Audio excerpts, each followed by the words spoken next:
Hey, folks, welcome to the View podcast, episode 6 of the weekly podcast. A slightly different lineup. We've got some mainstays in Lockie and Max down the bottom. And Andrea Russo, the transfer whisperer, has joined us this week for the first time. And also Charlie from the Chatting Leeds channel as well has joined us as well. Charlie, starting with you, mate. How's things? Welcome, and thanks for doing this. All right, mate. Yeah, thanks for having me. Yeah, excited to get into what's been a weird, 24 hours. Yeah, just excited to get everyone's opinions on it because I think my head's a little bit scrambled. So it'll be nice to just dissect everything, I think. Yeah. It's been a week of emotions. I think we just said before we went live, yesterday was the most Leeds day ever. Yesterday being Wednesday, the most Leeds day ever. Andrea, we started yesterday praising you for your transfer guru-ness and picking out things, and then Max Aarons decided to scupper you a little bit. How are you doing, man? How are you feeling about this week? Yeah, first of all, Jared, thanks for inviting me. It's a pleasure.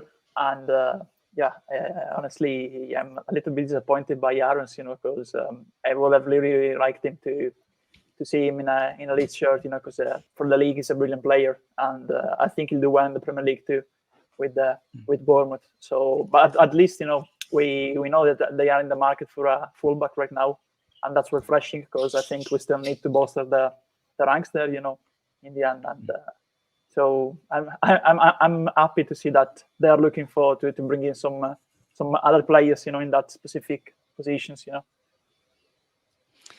Yeah, it's again something we said before we went live. It's everything is great or everything is terrible, all in the same boat. In a matter of seconds, it can flip from being what a day yesterday morning was, lucky, to yesterday evening when Aarons doesn't arrive and Willie wants to pack his bag. Yeah. Thoughts on that? Mental day, wasn't it? There were a game as well, apparently, that day. You know what I mean? Like, no one cares about that. Everything around it. Yeah, it started off so good. I woke up, looked at my phone and then saw great news. Not just Rodon, but obviously Aarons, and then it all went downhill. But yeah, it is what it is. It's Leeds United. It's what happens to this club, isn't it? Yeah, it really is. Max, how are you doing, mate? And how's your head after this weird week so far? It's all right. You kind of expect this thing nowadays with Leeds, don't you? It's like, don't go to bed just yet all over again, but not quite as bad. But yeah, I mean, I like to see the positives in things, and the fact that they were going for another fullback shows that they were interested in one, and Farker thinks he needs one. So it seems like they will go for somebody else on the list. They had him in the building, and he walked out of his medical. That's a rumor that's going around, but that is just a rumor at the moment. Yeah, not true. Well, yeah. Either way, I recorded a Joe Rodon video, talked about that. I literally pressed. I was like, "Oh, thanks for watching Leeds lately." I stopped recording. I went like this. I got my phone and I opened Twitter and it said Max Aarons deal hijacked, and I went, "Oh my god!" So I was like, "Start recording." Yeah, that video I promised you for the next few days, that's not coming now. So yeah, it has been a bit crazy, really. But you kind of expect these things with Leeds, don't you? And I think Max Aarons would have been really good for Leeds, and I think he would have been able to play straight away as well because of knowing Farker, knowing the system. But we still have somebody in the door. At least there's that. And money in our pockets. I was watching Connor's show today on One Leeds channel, and he was talking about finally we had a Premier League right back upgrade on Luke Ayling, and then we didn't.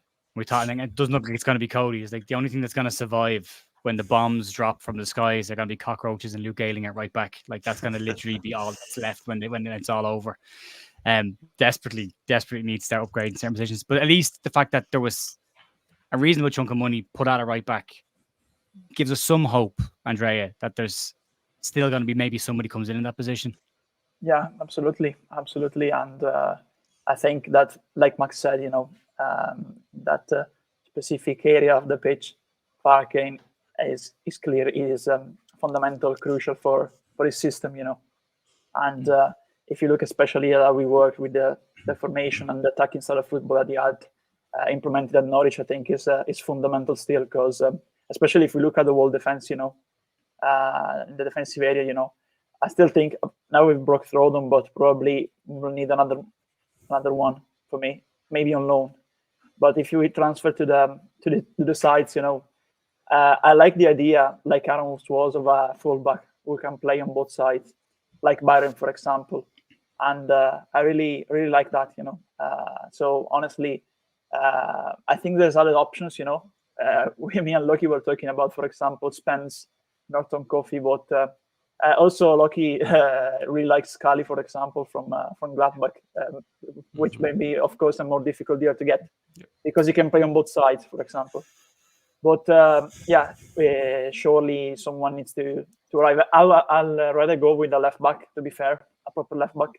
So you have fit right now Byram and another left back. And maybe Yelda as another option, of course, if you want to be more defensive-minded in certain situations of the world game. But I don't know. Honestly, I think they will bring in Aarons to play him on the left at first because we cover on the other side.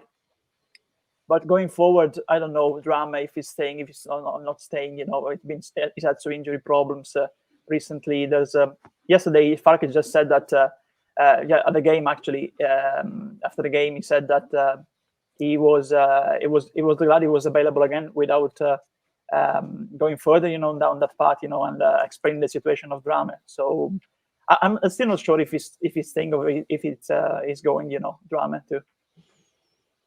It's a little bit quiet from his agent, which leads me to believe he might be staying. No Dortmund links this year, which I'm a little bit more relaxed about that he might be sticking around. I'd like to see him get a run the team as well and see what he can actually do, because he's obviously been unlucky enough with injuries straight out of the bat that it's stopped his start of the season when he looked like he was going to start the season at right back. But we'll have to wait and see with that one.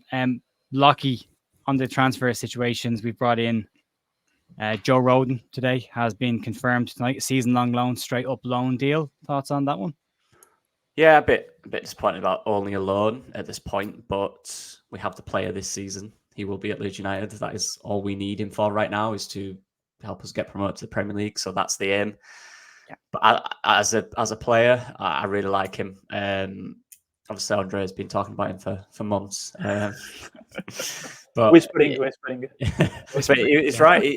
He's a good player. He's a very solid player, and kind of in the same ballpark of Ampadu, in my opinion, in terms of ability and level he could play at. I think there's a lot of Premier League clubs who could have gone for him, which we know well about, don't we? But we managed to get this one, and yeah, I like him. I think he from what I think he'll play like, he'll suit the system massively. I think he'll be a good asset to Leeds United. And yeah, the type of player, he can do everything. Basically, he's good in the air. He can play with his feet. He can pass it forward. He can run with it forward.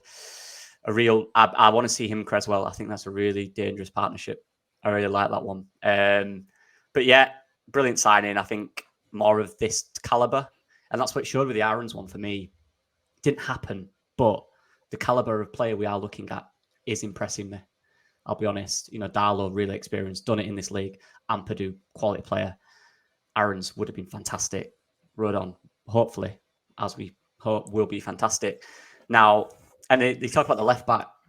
I'm still Brandon Williams is still lingering around for me. Right. I like the player, but he's too Scott. He's too strong. His whole family support Man United. I don't know if he would do that. Maybe not, but let's see. It did. Yeah. Went the other way, which is just but difficult. then when it's the other way, you can play both sides as well. You can pay more money for your wages. They're the ones who are higher up the table.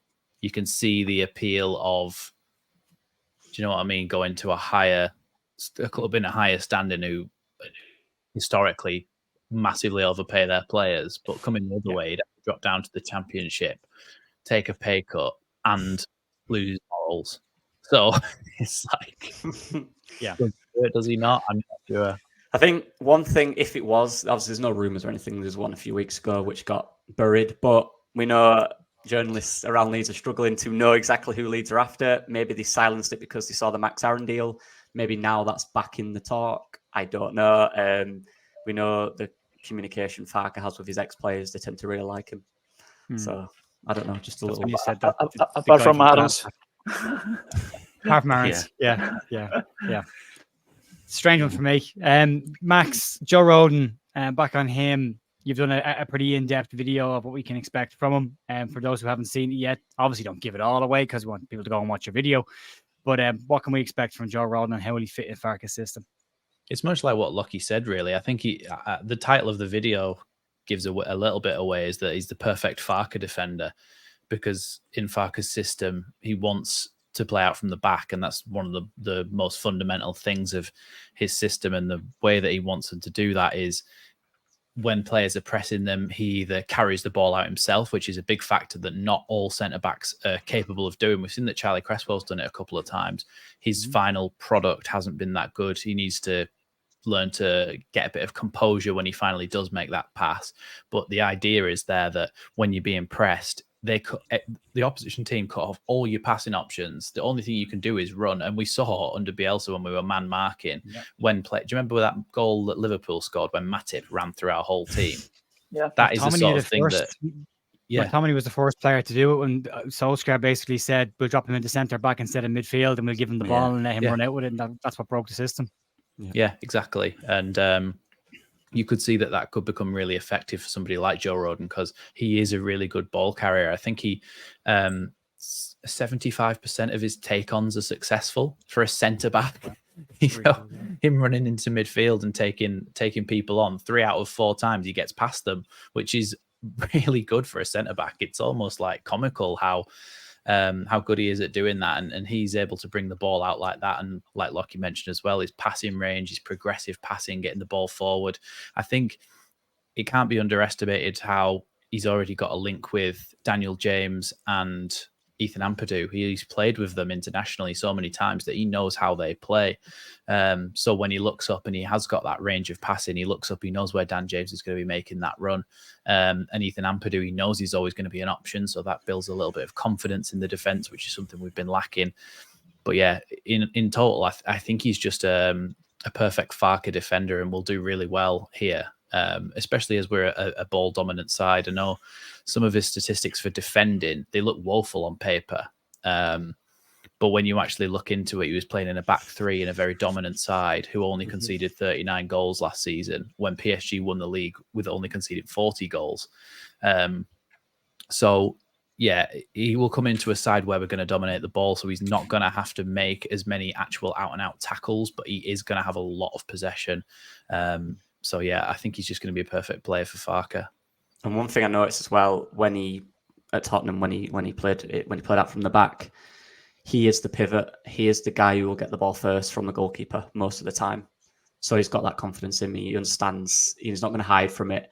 I think we have players at Kralko as well. I think Cooper's all right, who can play out from the back, but I would describe him as a ball playing defender. I think he's another level in terms of that. Yeah, and the majority of the passes he makes throughout the game are towards the midfielders. So especially with Ampadu, that would be a good link to create verticality from the back for me. Yeah, because that's an important point as well, Andrea, because do you remember, everybody brings this up, was it when Jaap Stam was in charge of Reading? Yeah, and their two centre-backs just passed it to each other, and that can skew it, and you think, when you look at that game on paper, you think, it must be two very good ball-playing defenders. Well, yeah, they were passing it 10 yards to each other, but when you look at like what Andrea is saying, he actually tries to get the ball forward to the midfielders, which is a key aspect of it. Takes a bit of pressure off the 6 as well, because it means that Ampadu doesn't have to drop in between the two centre-backs to pick up the ball to start the move. It can start with Rodon. He can push it a little higher up, and it stops a high press happening as easy as it can happen sometimes. Well, for the opposition, for the opposition, when they see that, it's like at the moment, especially already in the Cardiff game, you saw that they went pretty tight on Ampadu. So Gray had a little bit more room.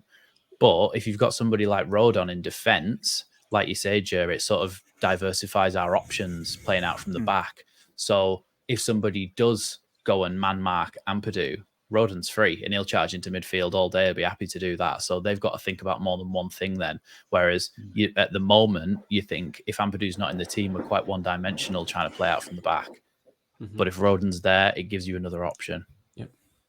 Yeah, options are great. Charlie, what are your thoughts on Rodon coming in? And also, because we haven't had you on the channel before, your thoughts on the window so far, all up on what has come in? Firstly, on Joe Rodon, as everyone's said, I think is definitely an upgrade on the defenders that we've got at the minute, especially playing out from the back, like you've said. Obviously, on loan in France, I believe it was last season, had a really good season out there. So I see that as a positive that he's had experience in Europe as well. He can bring that experience over with him. Didn't quite work out at Spurs, but hopefully, the drop down for him will help his game, hopefully.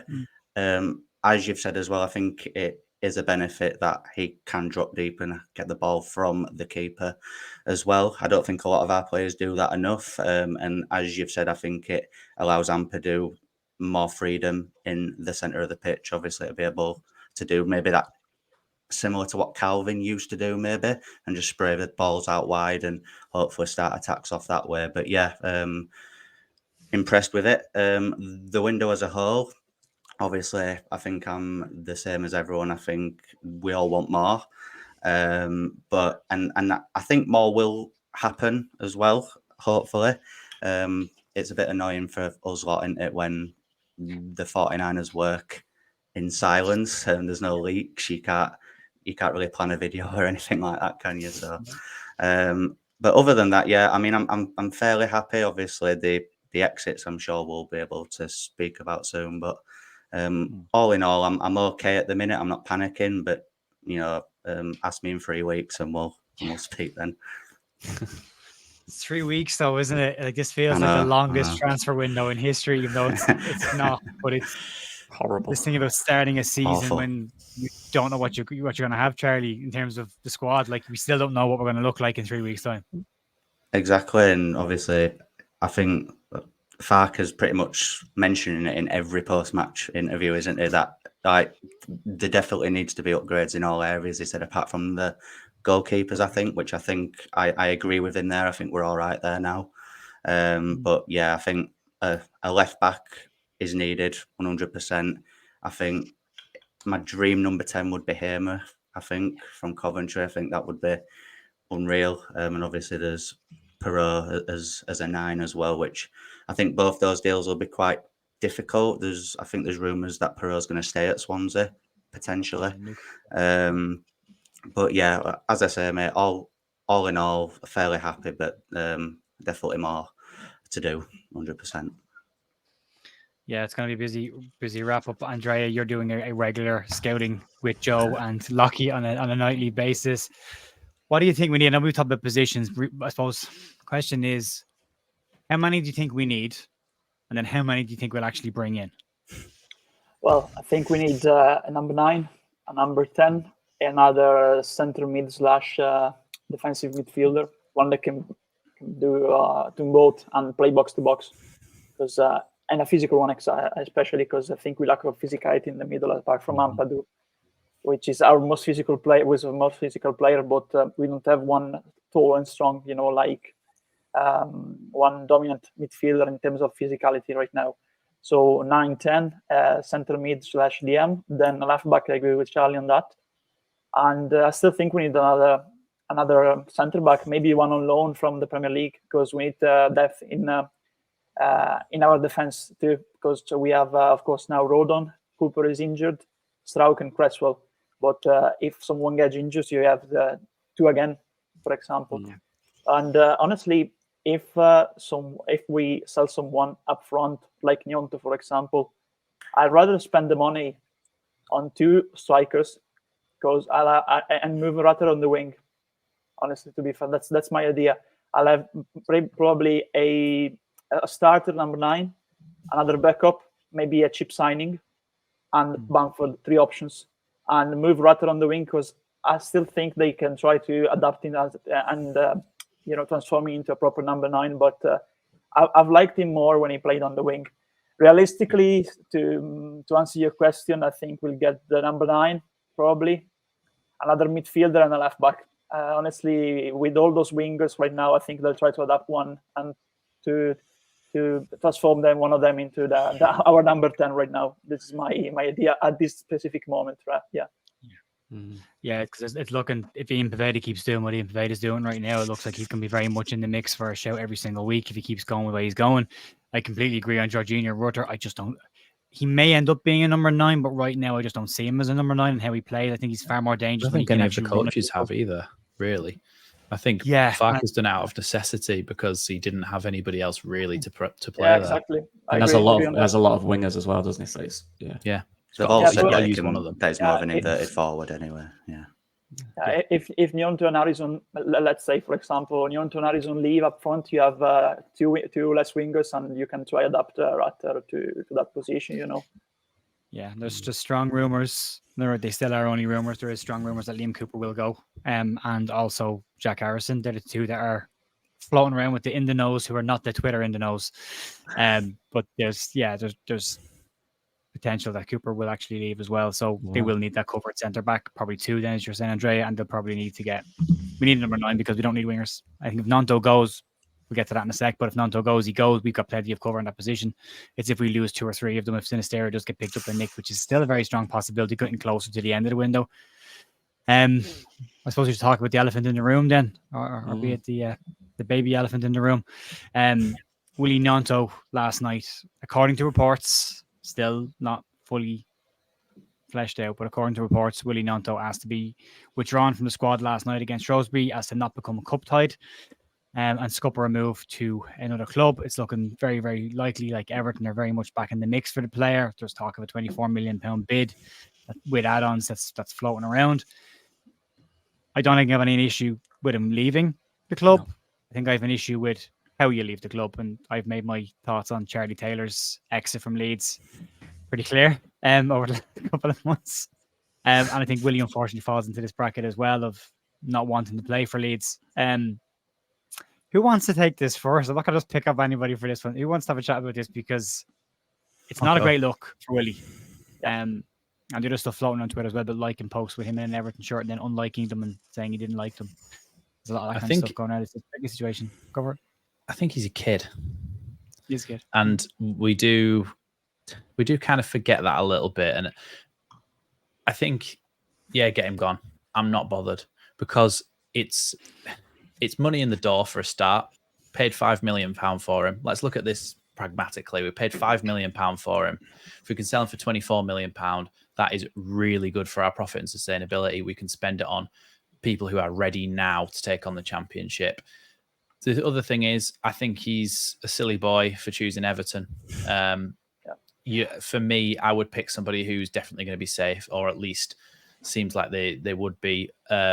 Obviously, you can't just pick who it is, but like if a Villa came in or a Newcastle or somebody like that, be much more tempted by those offers because you just think that they're the kind of club who would take Willie Gnonto and give him decent game time, but not get anywhere near relegation. To go to Everton, probably one of the most prime candidates to go down.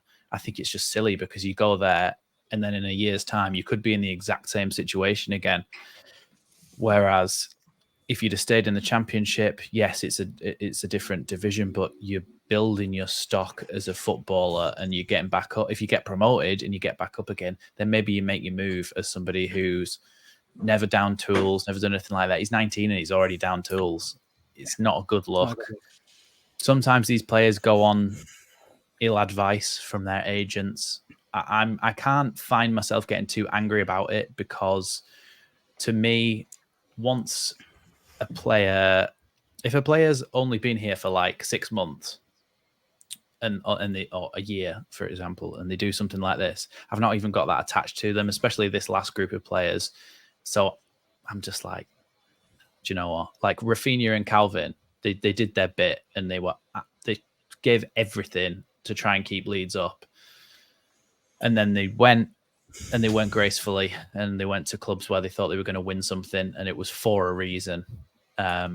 Whereas this is going to Everton, who aren't going to win anything, who probably will get relegated. So for me, like, he's not dead to me, but like, I don't care. Go. I don't care. Go. Give us some new signings. Yeah.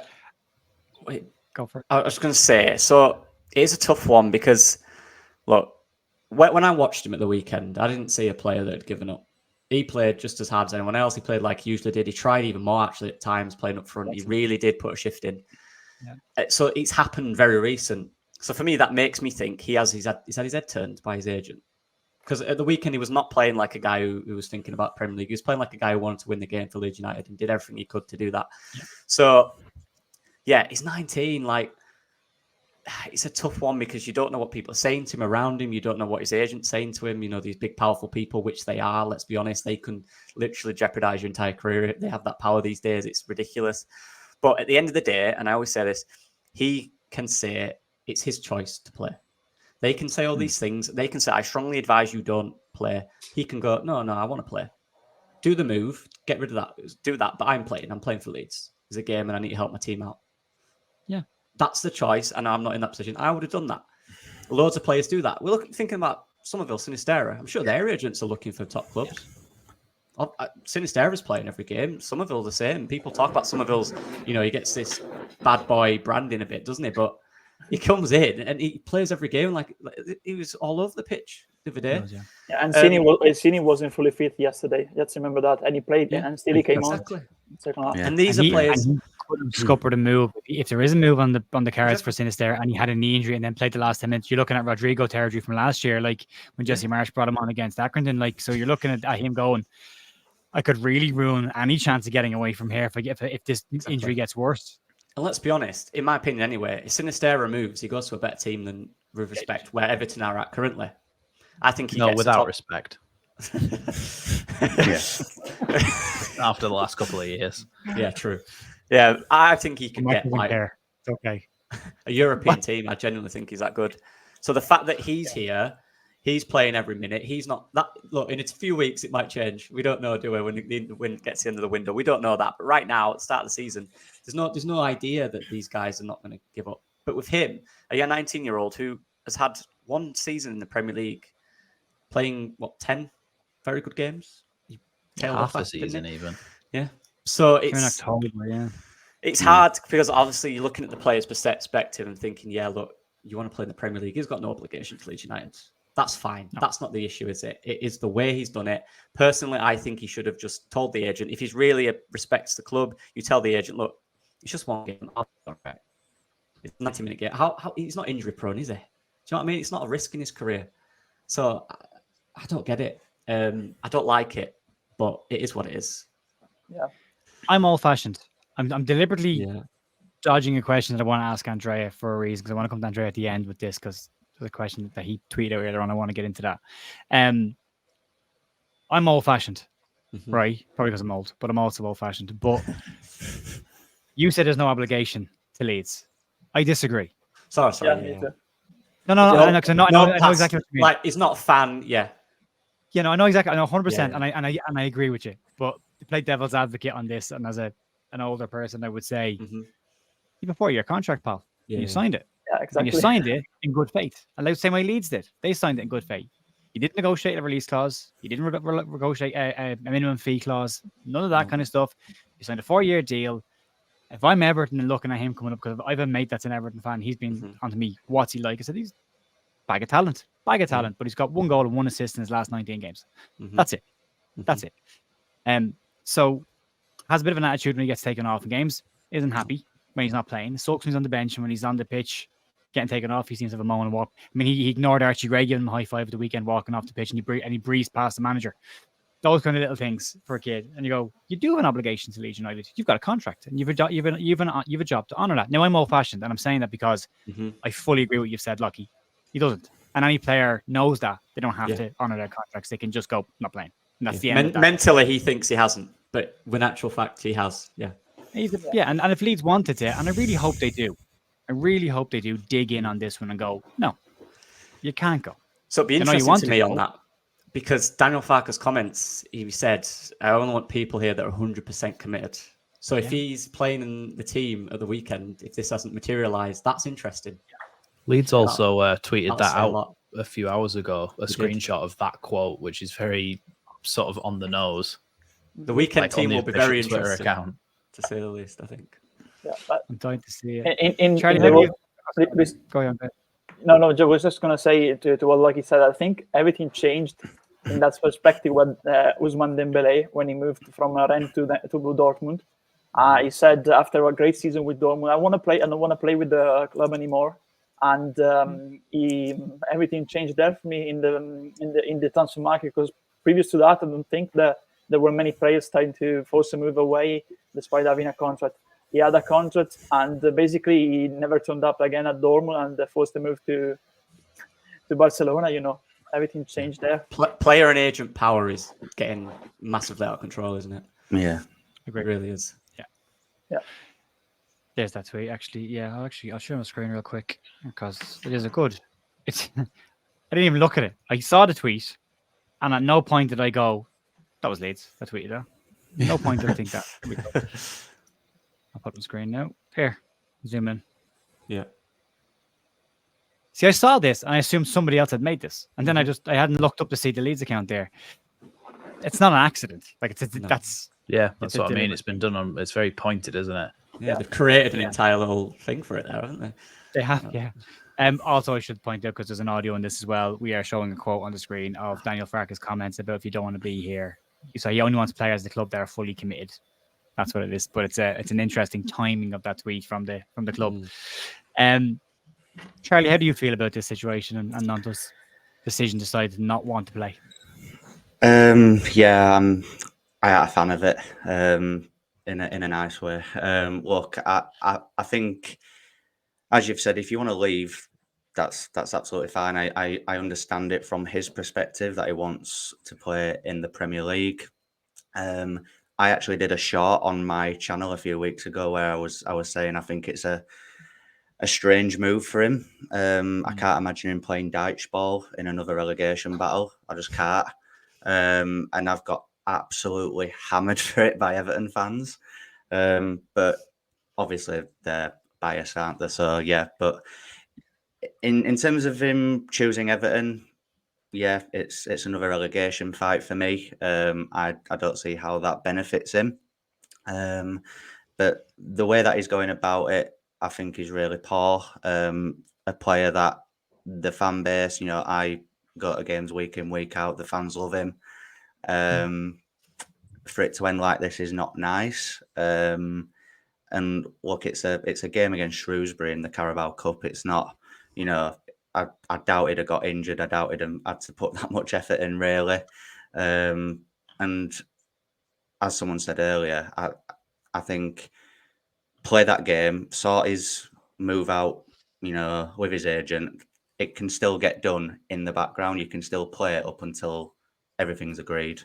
So yeah, it is what it is. I won't be too angry to see him go, because I think we said earlier, I think we've got enough quality in that position. It's just the way that he's going about it's going to leave a sour taste, I think. Do you know what I think he could have done as well? Been on the bench. Yeah. Like Lavia with Southampton. Yeah, I was just going to mention that, Andre. Just be part of the squad. He doesn't have to come on. Sinistera came on. He didn't have to. He wouldn't have had to come on. We were winning. You know what I mean? Do you know what I turn up, yeah. No, Sorry, talking about you talk about Mick McCarthy with Pervader and how Mick McCarthy doesn't suffer fools and anybody whose attitude is bad. You've got to feel that Sean Dyche is like that as well. Yep. Yeah, and definitely. if Gnonto's shaking his head or stuff, he'd be like, "Right, you're dead." Talk to Bamford. Go and talk to Bamford about him. Yeah, Bamford hates him. They hate each other. To be fair, sorry, it might still make sense because I feel like Everton's recruitment team don't really ask the manager what players they want. I feel like they're like the club is and the ownership and everything is just so badly run that I feel like they'd just do it without even asking the manager if it's who he wanted. Sorry, I just saw a tweet that re-emphasizes our point that we were making earlier on about how quickly we go from being happy about something to being annoyed about something. Joe Rodon signs, the Leeds Twitter account has released the video, and somebody has retweeted and went, Leeds social media is Conference League. Garbage. So on the other hand, right now, I think they're more free to express themselves, and create content. I think since Bielsa left, they weren't the line, the editorial line they used changed for me in my eyes, and now they're going back to that. You see also the peacock designs, the attention to detail. Yeah, the running starts for the game. Yesterday, the attention to detail, for example, in the graphics, also the fonts, of the lettering inspired by the past. So yeah, Yeah, never are really likely, to be fair. The third strip, the pink and orange one, just the words Leeds United are hidden in it in bubble writing, like from the old program from the 70s and 80s, which is. I like the idea, but it still makes me want to vomit. I won't be buying that one, but I do like the other ones. I'm a big fan of them. Oh, I want to buy that one too. I won't buy the Ibiza kit. I'm hoping to get the guys that designed it on the channel. I spoke to them yesterday on email. They have to ask the club, but hopefully they have to ask the club. Probably not going to happen. Yeah, that'd be interesting. That'd be interesting to hear the whole idea behind that. I've read the stuff on it, but I want to get into and ask them, like, especially the peacock on the back, because I'm a fan of that badge. I like that look. Anyway, so we move past that. Charlie, I asked you about Gnonto already. Sorry, I'm about to lose my train of thought because I looked at a tweet. I literally am a magpie. Sorry, players in, players potentially going out. The question, like, this is the question I wanted to ask Andrea. Do you think Gnonto's jumping a bit early here? Do you think he's seen the first Premier League move that's been offered to him? The first proper bid?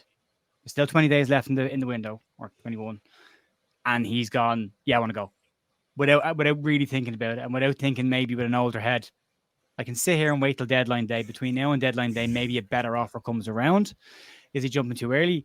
And the main point that I wanted to ask you about your tweet earlier on, do you think the fact that he has the same agent as Nicolo Zaniolo have anything to do with this? Who I, by the way, think is an amazing footballer, but his agent seems to be a bit of a... Because the same thing happened with Roma, and then Roma cut him from the squad completely, refused to let him play, and then he went out on loan to Galatasaray. Do you think it's got to do with it?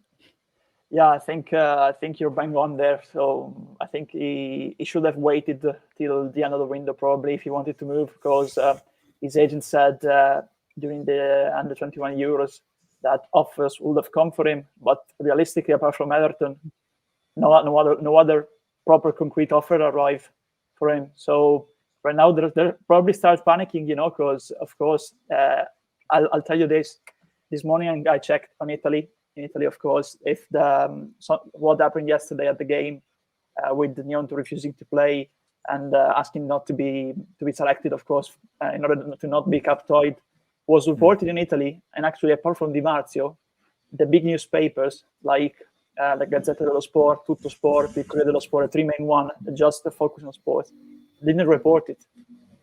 So right now, I think he's overestimating his value because, like you said, he had good moments in last season, but he still needs to develop a lot. He's not at that level yet. So he probably should have waited to the end of the window, have a good run of games in the championship and raise his value, like Somerville is doing right now, for example. Yeah. Of course, there'd be suitors for Somerville if he right now he's injured, of course, but after the Cardiff game, if he was fit, probably, and he would have had another good game. Imagine he would have had another good game at Birmingham. His value would have risen again, for example. And yeah, I think the fact he has the same agent, Vigorelli, like Zaniolo, is a similar situation, because Zaniolo, in the end, they thought they had a lot of offers in January, and he asked to be left out of a game versus Spezia, also his hometown, Spezia, for Roma. So he was completely frozen out of the squad by Mourinho, in accordance with Thiago Pinto, their sport director of football. And they had just one good offer from Bournemouth, but they didn't want to move to Bournemouth with his camp. So because they were supposedly waiting for a bid from AC Milan, but that bid never came. So they arrived in the last day of the window with no concrete offer. And the window closed, the European one, the Italian one, and it was still at Roma, so frozen out of the squad. And he was at risk of not playing again for the rest of the season. So in the end, in order to get away from that situation, he had to move to Galatasaray. But of course, he's not a player worth of the Turkish league. It's worth more than that. But yeah, honestly, Gnonto has a contract till 2027. We have no rush to sell him. We can set an asking price tag and stick by the price. Really, on Twitter, I also saw a comment from someone following the 49ers in the NFL, that there's a player there, apparently, who has asked to move away and then don't want to move in away or a new contract. I don't remember it properly, and they froze him out of the squad basically until the situation gets settled.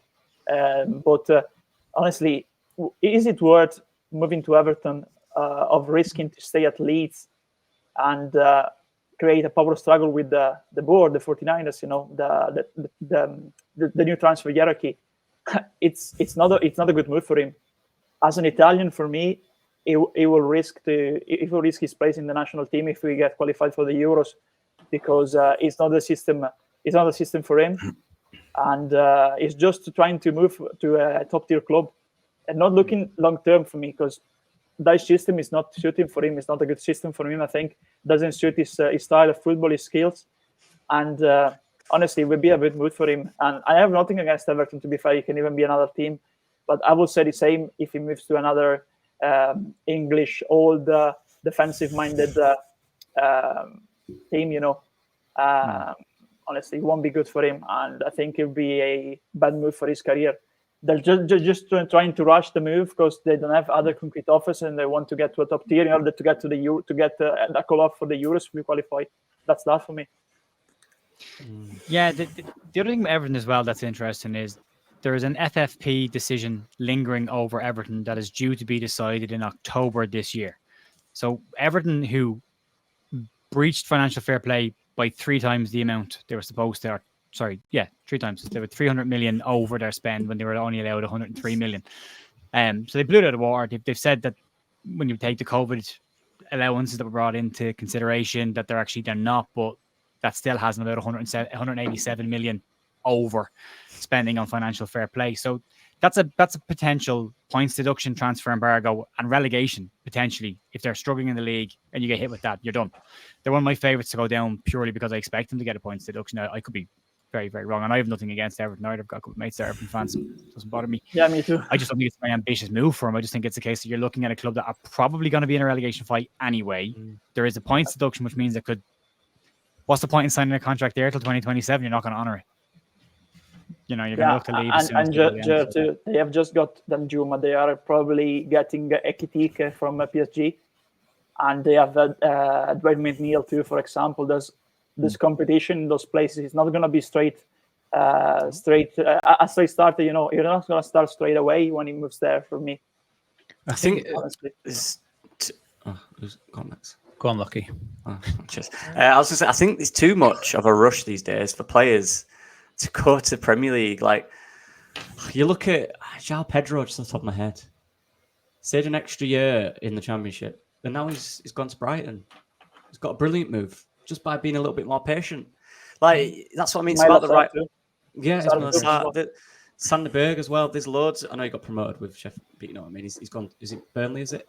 Burnley, yeah. Burnley, who were in a better position than Sheffield United are. So there's always such a rush. Even Jack Grealish is the best. Yeah, Jack Grealish is probably the best example, right? Yeah, Calvin's a great example.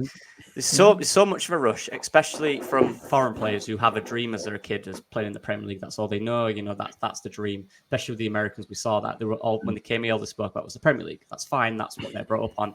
But I think there's so much of a rush that they forget about their own development. They look at the next year or two when actually they should be looking at the next 5 years and the path that could make.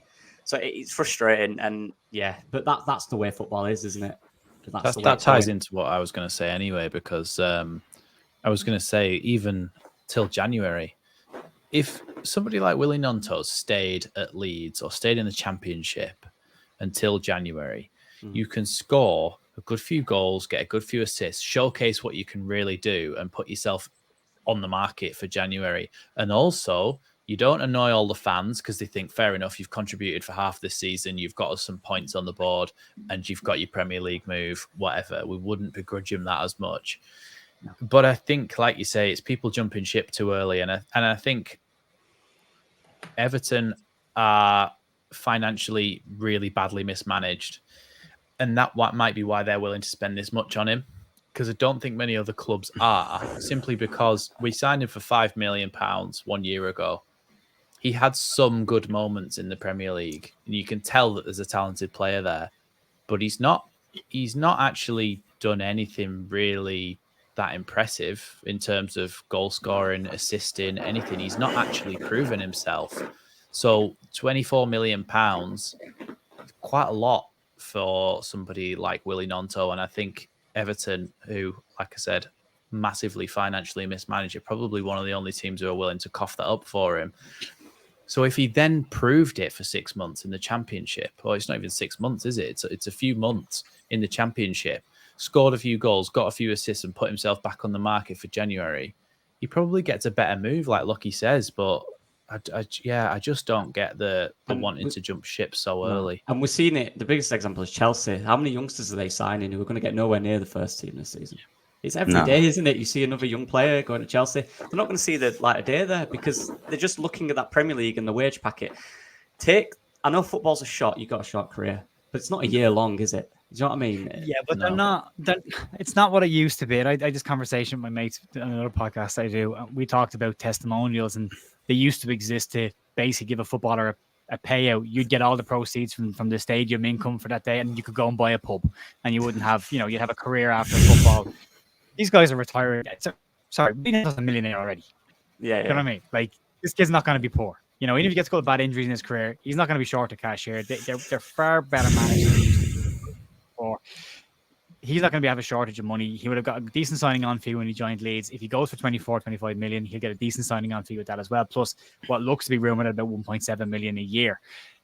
He's not going to be poor, No. So I know their careers are short, but right now they're short and wealthy at a certain point, at a certain level within football. I think he's at that level where he's making that kind of money. So even though it's short, a year in the Championship, as everyone has already said, could potentially increase your stock.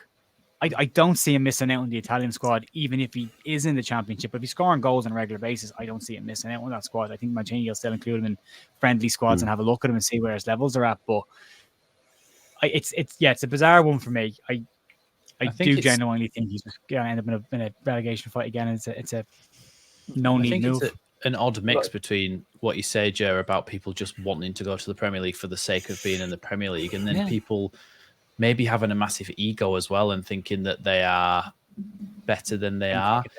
The one that comes to mind is Carney Chukwuemeka when he went from Villa to Chelsea, and he hasn't touched the first team. No. But did he think that he would go in there and play first team football? So I'm not sure whether it's just an ego thing or it's a... No, it's 100% an ego thing. Apparently, he's a massive ego. My brother's a Villa fan, and he said he was getting regular game time. He was being pushed. The plan was the following season he was going to be a regular starter for the team, and he pushed and pushed and pushed and pushed to get a move away from the club, and then got Chelsea, and then just played their reserve team around 21s for the year. Like barely kicked the ball all season outside of a couple of League Cup games. So there is this rush to just get there. We know that ourselves. We were mad keen to get back to the Premier League just as a club, and then we got there and it was a bit crap. So the destination isn't always as fun as the journey. So, we've talked about Gnonto. We're getting close to time here, so we have even talked about Birmingham or last week's games. Oh, wow. So we've got Birmingham at the weekend. Standard Leeds week at this point, isn't it? Birmingham the weekend looks like Rodon will go straight into that squad for that game. The possibility of Jorginho Rutter being involved in the squad. He won't be fit for the 90 minutes, but according to Daniel Farke today, he could travel with the squad, which is good news. Cody Drama not ready to play 90 minutes yet either. He did say he had a hamstring injury. We were all led to believe it was a concussion that he had. Now he's saying he actually was out with a hamstring injury for 2 weeks. So he will be back in the squad, which is another strong player. Some players that were there last week will unfortunately lose their positions. I worry about Leo Hjelde's position in the team after two substitutions after 45 minutes back to back. In as brief amount of time as we can, thoughts on the game at the weekend coming in. So the game against Birmingham. And how you think we're gonna perform. So Andre, we'll start with you. We'll go in order. Yeah, I think it will be a difficult game because it's always a difficult place to go on Juice.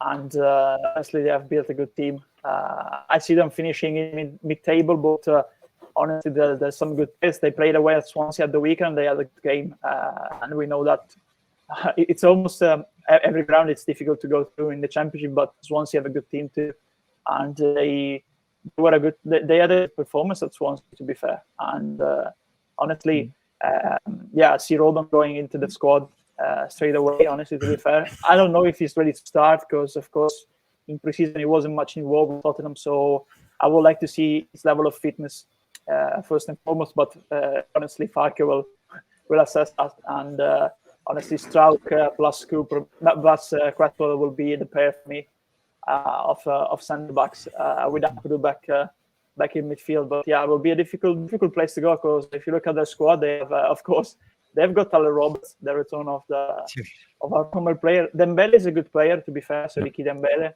and also I like Scott Hogan, of course, he's an experienced player for the league. Lee Buchanan is a good player. The Alexanderson, they're good players. They're not a bad side for me, so it'll be a difficult place to go.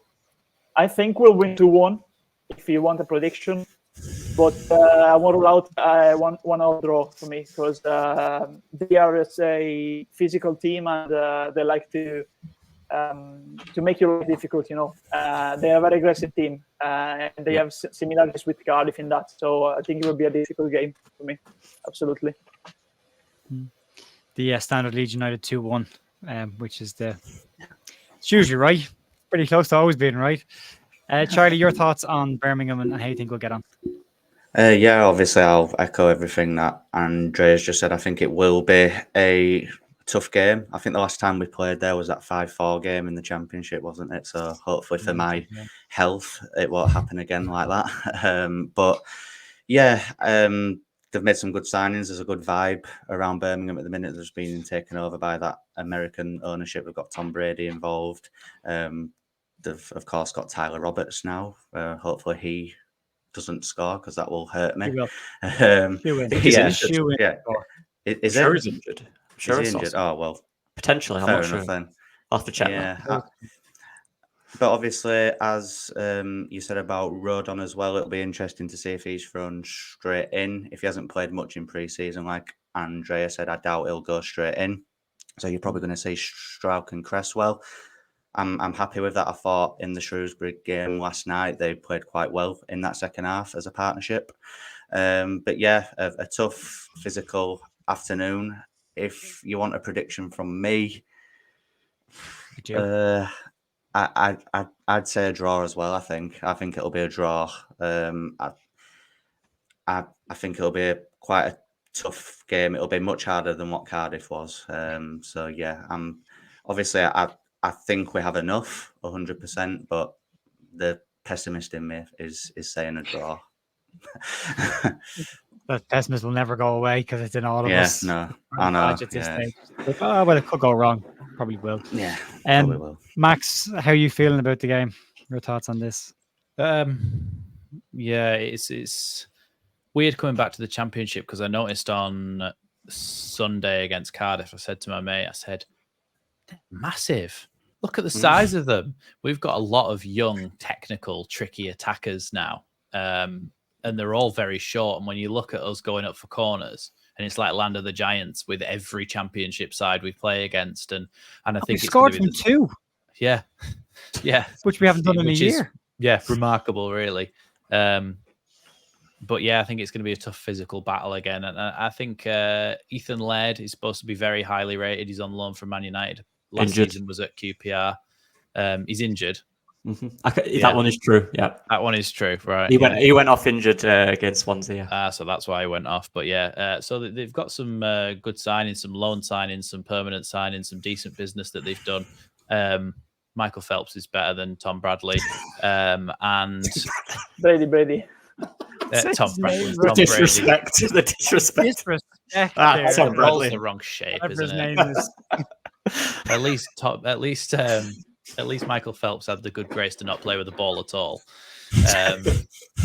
But yeah, it's big strikers, big defenders. It's going to be a physical battle, but I think technically we have enough.